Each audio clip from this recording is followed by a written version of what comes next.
Today I'm going to show you a little twist on the classic sweet, the wine gum. Instead of using wine in there, we're going to use whiskey. And instead of using a little bit, we're going to use a fucking lot. Here it is.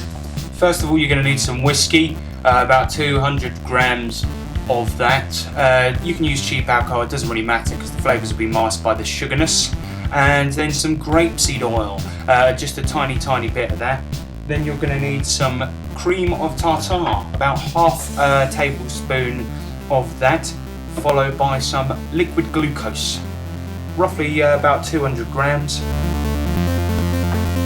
And then you're going to need some gelatin, about 30 grams of that.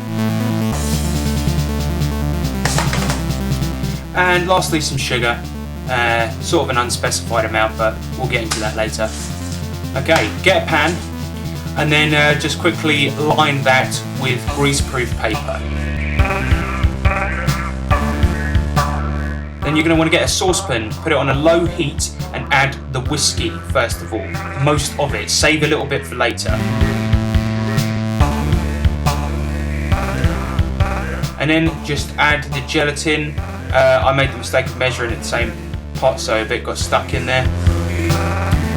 Okay, now while that's just on the low heat simmering away, you just want to get another pan, put that on there. That's going to be at a medium heat. Add a tiny bit of the whiskey in there. I say tiny, it's quite a lot. And then you're going to want to add the liquid glucose and the cream of tartar.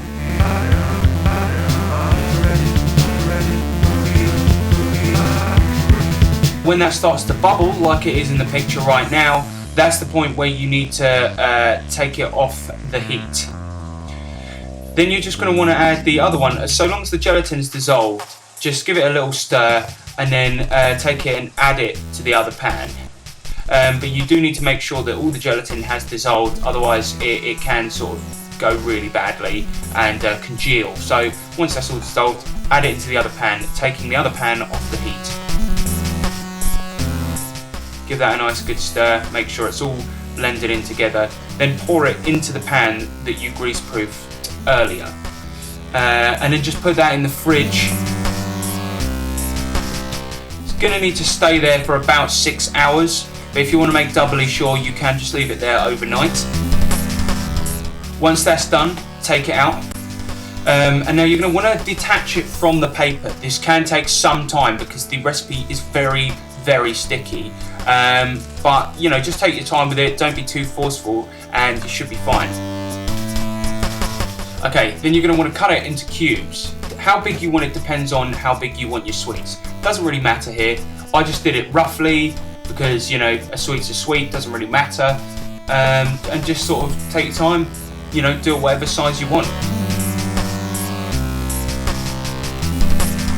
Then you're going to want to get each individual cube and just roll it in some sugar. This means that when you pick it up, it won't be sticky and it gives it that nice sort of authentic sugary look. Now this does take absolutely ages, but you need to make sure they're rolled completely thoroughly, otherwise they're all going to stick together and you're just going to have one giant sweet, which is unpleasant.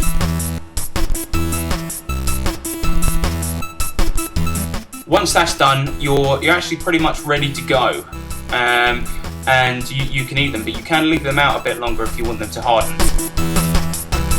And so it's done. You know, we've got all the sweets completely finished. They don't look sort of, you know, as neat as perhaps a normal one would, but I mean, they're fucking delicious. It's just like eating a wine gum, except they're incredibly alcoholic and taste of whiskey. It's my kind of thing. I'm off to get drunk on sweets. Thanks for watching.